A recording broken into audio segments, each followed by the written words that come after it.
लोकसभा निवडणुकीत मिळालेल्या मोठ्या अपयशानंतर महायुतीने मध्य प्रदेशच्या धर्तीवर मुख्यमंत्री लाडकी बहीण योजना अंमलात आणली.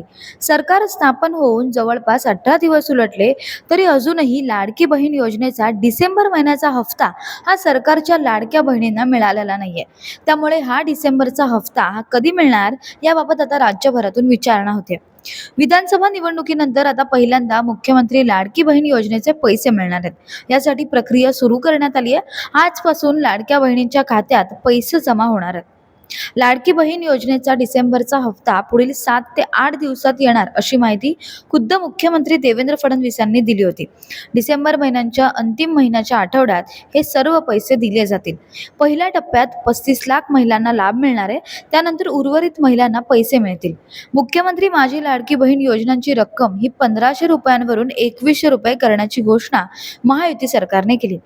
त्यानुसार 2100 रुपये कधीपासून मिळणार याकडे राज्यातील लाडक्या बहिणींचं लक्ष लागलंय.